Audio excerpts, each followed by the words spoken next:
Camerounaises, Camerounais, chers compatriotes, l'année 2024 s'achève et notre plus grand espoir est qu'elle emporte avec elle le pouvoir en place qui a plongé le Cameroun dans une misère et une pauvreté sans précédent. Le rêve et l'espoir de 1982 se sont transformés, 43 ans après, en énorme cauchemar et déception. Il faut donc stopper tout de suite la tragédie. Chers compatriotes, nous assistons au chaos lent, au spectacle désolant des membres d'un même gouvernement, des militants d'un même parti politique qui s'opposent et s'affrontent à cause de leurs échecs qui ont plongé notre pays dans une situation de délabrement avancé. Ils n'arrivent plus à masquer les scandales qu'ils ont créés et entretenus eux-mêmes. Scandale dans la construction des stades, plus de 300 milliards volés. Scandale dans la lutte contre le Covid, près de 1000 milliards détournés. Scandale dans la construction et l'entretien des routes, plus de 3000 milliards volés. Scandale dans la vente de notre pétrole, près de 800 milliards volatilisés. Scandale dans l'aménagement urbain, il vaut mieux ne pas donner de chiffres, ce pourrait être honteux pour la dame qui en a la charge. Scandale au sommet de l'État où de forts soupçons de trafic en tout genre impliqueraient les plus proches collaborateurs et la famille même du chef de l'État. Le Cameroun que nous appelions notre beau pays ressemble désormais aux nombreuses poubelles qui jonchent les rues de nos villes. Tout est pourri et sent tellement mauvais que même les auteurs et acteurs de cette situation se tirent dessus. Ministres, maires, directeurs généraux d'entreprises publiques, députés, chefs de délégation permanente, présidents de sections et sous-sections, militants révoltés, chefs traditionnels et élites membres du parti au pouvoir. Le chaos s'est installé chez eux et ils veulent nous entraîner dans leur chute. Notre pays est une calamité à cause d'une poignée d'individus qui bénéficient du décret du président Paul Biya et qui lui demandent 43 ans après, comme président de la République, 63 ans après de service et 92 ans d'âge de se représenter alors qu'ils n'arrivent plus véritablement à diriger le pays. Nous savons que leur seul objectif à travers cet appel est de continuer de piller les caisses de l'État parce qu'ils disent eux-mêmes que le président est trop vieux, affaibli et totalement dépendant. Ils veulent continuer de faire des jeunes, des esclaves et mendiants et faire recoloniser notre pays. Ces gens ont tellement volé qu'il n'y a plus de route. Les accidents mortels se multiplient. Pas d'eau, pas d'électricité. La poubelle nous envahit, la maladie nous terrasse, faute de moyens pour nous soigner. La famine progresse. Les enseignants sont clochardisés. Les écoles délabrées. L'éducation des enfants hypothéquée. La retraite des parents compromise. Le chômage, la misère et la pauvreté nous frappent. Bref, nous sommes au bord de l'abîme. Voilà le Cameroun tel qu'il est. Et ils estiment que ce n'est pas assez. Ils veulent nous enterrer vivants. Mais notre survie dépend de notre capacité et de notre détermination à les dégager.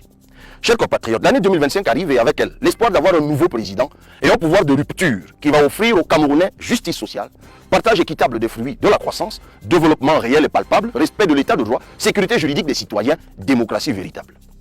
Je veux partager avec vous ma détermination à transformer profondément notre pays, afin que chacune et chacun du nord au sud et de l'est à l'ouest vivent mieux.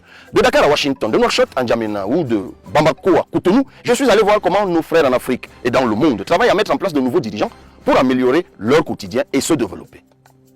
Toute cette transformation, ce désir de mieux être et de mieux vivre, ressemble à ce que j'ai vu pour mon pays. Oui, après avoir longtemps et durement travaillé avec de jeunes cadres d'administration, avec des aînés plus expérimentés, avec nos frères de la diaspora et ceci dans divers domaines pointus, voici quelques mesures phares de notre ambitieux programme pour le décollage de notre pays et l'amélioration des conditions de vie des Camerounais, si vous me faites confiance, à l'issue de l'élection présidentielle de 2025.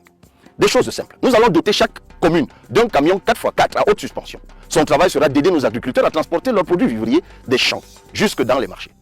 Nous allons installer 60 unités de production de farine à base de patates, igname et manioc la première année et le double l'année suivante dans les principaux bassins de production pour que la transformation devienne une obsession.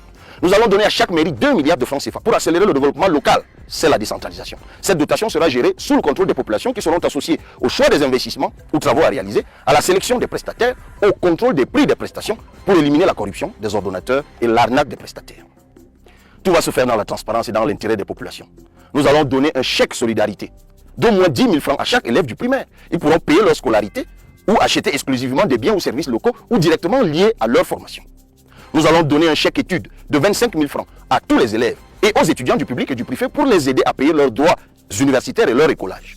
Le développement de l'école inclusive sera notre priorité et les enfants en situation de handicap auront droit à une réduction de 50 à 100% des charges scolaires. Nous allons améliorer la formation des professionnels de santé et payer une bourse mensuelle aux étudiants des facultés de médecine et soins infirmiers dès la 4e année. Un lycée technique et professionnel sera créé et équipé dans chaque département et proposera en plus des filières agricoles et pastorales. Ainsi, dès la classe de 6e, on formera dans les principaux métiers techniques et artistiques. Nous aurons ainsi à court terme une main-d'œuvre importante et qualifiée pour développer le Made in Cameroun. Chaque année, les 10 000 meilleurs élèves et étudiants recevront une bourse d'au moins 50 000 francs CFA. Nous allons affecter prioritairement les fonds récupérés dans les procès Glencore, Bourbon, Covid, routes et autres complexes sportifs estimés à 1 800 milliards au paiement des arriérés et salaires des enseignants et personnels de santé. Le Fonds spécial de développement des industries créatives et culturelles sera de 5 milliards de francs CFA. À côté de ce fonds, nous allons construire dans chaque arrondissement un complexe omnisport et culturel en matériaux locaux. Les infrastructures sportives et culturelles seront valorisées pour permettre à toutes les disciplines de produire des talents. Le tourisme fera corps avec les arts pour attirer les étrangers. Le Festival national des arts et de la culture et le comice agro-pastoral se tiendront en alternance tous les 2 ans. Nous allons transformer la Sodécoton et la SICAM pour en faire un géant de l'industrie textile et assurer la transformation locale de notre coton qui est parmi les meilleurs du monde. Cette industrialisation du secteur du coton permettra de mieux payer les cotonculteurs. Nous avons déjà étudié l'ouverture des filières textiles dans le secondaire et le supérieur. Le Brésil se propose de nous accompagner dans l'industrie du coton, du textile et de la mode qui va former et employer au moins 500 000 Camerounais. D'autres pays nous ont fait des propositions dans divers domaines et nous allons optimiser et diversifier la coopération internationale. Le bois est un autre secteur auquel nous accorderons une attention particulière. Pendant plus de 20 ans, ce gouvernement a trompé les Camerounais en disant qu'il stoppait l'exportation des billes de bois. Mais avec la bénédiction et la complicité d'ailleurs du ministère des Forêts, nos dirigeants et leurs enfants n'ont fait que piller nos forêts et s'enrichir de manière insolente. La Sofibel et Camplacage, SFID et quelques autres recevront du gouvernement les facilités et crédits suffisants pour la transformation locale du bois et continuer de faire vivre des milliers de Camerounais abandonnés à Bellabo, Dimako, Balmayo ou Mbang. Cette transformation locale de notre bois va générer 35 000 emplois bien rémunérés. 30 lycées techniques et 4 universités formeront dans les métiers de la filière bois.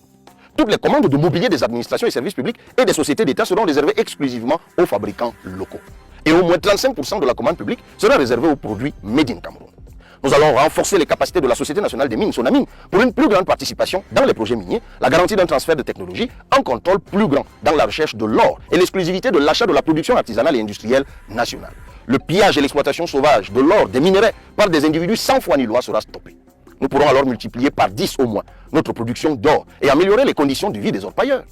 Nous renforcerons les mesures de transparence dans la gestion de la SNH. La Sonara, pour laquelle le gouvernement prélève à nouveau depuis 1 an une taxe spéciale pour sa reconstruction et dont l'argent collecté jusqu'ici n'est visible nulle part, sera reconstruite à 400 milliards.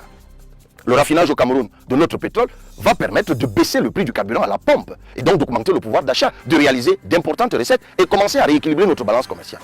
En attendant, nous allons négocier le raffinage de notre brut dans les pays voisins. Les chercheurs et artisans dont les travaux permettent d'améliorer les conditions de vie des populations recevront un accompagnement de l'État pour rendre accessibles leurs inventions et créations.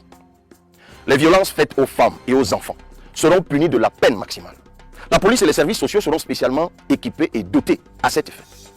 Au plan administratif, nous allons créer de nouvelles régions communautaires en fédérant justement nos différentes communautés. Ainsi pourront apparaître les régions du Noun, du Mbam, de la Grande Sanaga, du Kani et d'Anaï, ainsi de suite. Elles seront autonomes et l'administration sera plus efficace et beaucoup plus proche des administrés. Nous allons donner suffisamment de moyens aux préfets de région, aux sous-préfets pour mener à bien leurs missions administratives. Il en sera de même pour les douanes et les impôts pour un service de qualité débarrassé de corruption. Nous allons moderniser et renforcer l'équipement de la police et de l'armée, affiner la formation des personnels pour prendre en compte les nouvelles menaces et l'évolution technologique. Nous mesurons les sacrifices que nos policiers, gendarmes et militaires consentent pour assurer sans faille leur mission dans ce contexte difficile. Et nous nous inclinons d'ailleurs devant la mémoire de ceux morts en service pour défendre la patrie. Leurs enfants, pupilles de la nation, bénéficieront d'une scolarité gratuite et d'un accompagnement personnalisé. Ces nombreuses mesures appellent à une amélioration générale du fonctionnement de nos administrations.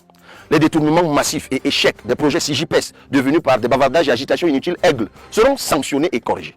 Leurs auteurs rendront gorge, comme ceux qui ont détourné les fonds destinés à la reconstruction des régions du Nord-Ouest et du Sud-Ouest. Nous allons créer une inspection générale de l'administration et une inspection générale des finances publiques. Nous allons dissoudre l'École nationale d'administration et de magistrature, l'Institut supérieur de management public et le programme supérieur de formation en finances publiques. En lieu et place, nous allons créer l'École nationale d'administration et de management public, l'École nationale d'économie et des finances, l'École nationale de la magistrature, des greffes et des professions judiciaires. Chacune de ces écoles aura à terme des instituts régionaux. Nous marcherons main dans la main avec nos frères du Nord-Ouest et du Sud-Ouest et résoudrons par le dialogue franc et sincère les malentendus qui pourraient persister. Mes chers compatriotes, nous avons de nombreuses propositions dans la forme de l'État, la justice, la santé, l'éducation, la formation, le sport, la culture et bien d'autres secteurs qui vont rapidement améliorer notre quotidien. Ils sont contenus dans l'ouvrage programme intitulé « Ce que j'ai vu ». C'est notre manifeste de la rupture et du progrès. Nous vous les présenterons d'ailleurs en détail dans les prochaines semaines de façon itinérante, même si le ministre de l'administration territoriale a instruit les sous-préfets, le DGSN et le CED d'interdire toute activité du PCRN.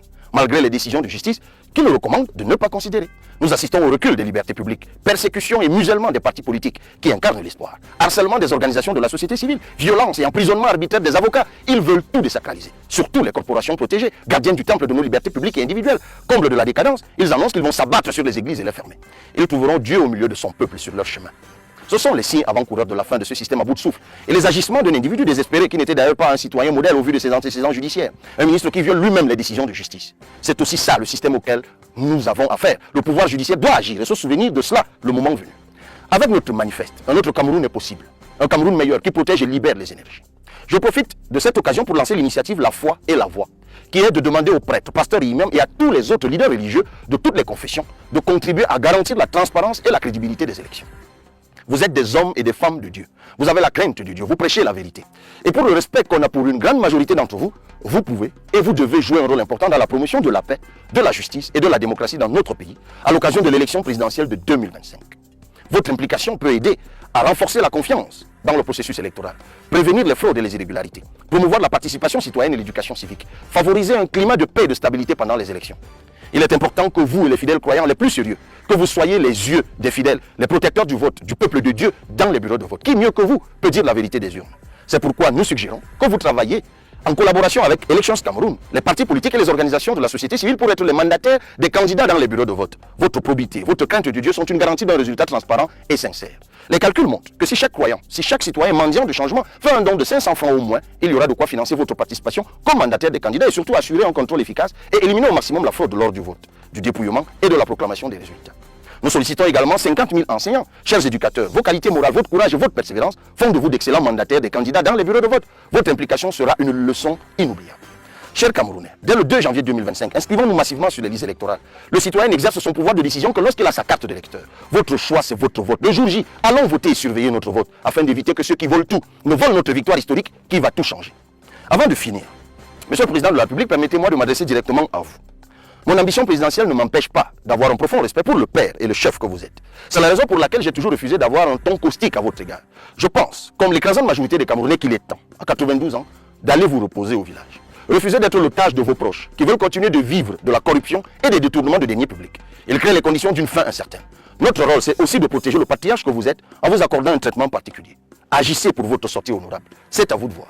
Chers compatriotes, mettons fin à un régime qui ne nous propose que des maquettes et dont les semblants de réalisation sont des échecs.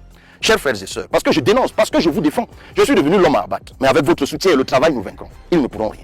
Ils manipuleront certains jeunes, ils instrumentaliseront des hommes de médias pour détruire et ruiner les efforts et la montée en puissance des jeunes. Pour décourager la grande majorité des Camerounais qui veulent le changement. Ils ont commencé d'ailleurs par dire que j'étais un pion du régime, puis que j'étais un vendu, et pour finir, que j'avais trahi la jeunesse. Ces génies du mal raconteront beaucoup d'autres mensonges, mais ils ne sont que des apprentis sorciers, comme dit l'autre. La réalité est qu'ils ont désormais peur, ils ont perdu leur assurance, ils espèrent le chaos pour s'en sortir. Nous les battons dans les urnes. Permettez-moi d'avoir une pensée affectueuse et compatissante pour nos compatriotes déplacés internes de la région de l'extrême nord, pour les familles endeuillées par Boko Haram dans le Logon Nechari et la Benue, ou les catastrophes naturelles dans le Mayo Danaï et la Menoua. J'oublie pas les victimes de la crise anglophone. J'ai une pensée pour les femmes et les nouveau-nés retenus prisonniers dans les hôpitaux publics, voire tous les autres malades refoulés, faute de paiement, faute de moyens pour payer les soins. Avec nous, le combat de Douala Mangabel reprend. L'œuvre de Osende Afana, Félix Roland Moumi, Ernest Wandi et Ruben Oumiobe se poursuit. Le rêve de Foncha et Augustine Gomjoa va devenir réalité. Heureuse et merveilleuse année 2025 à tous et à chacun.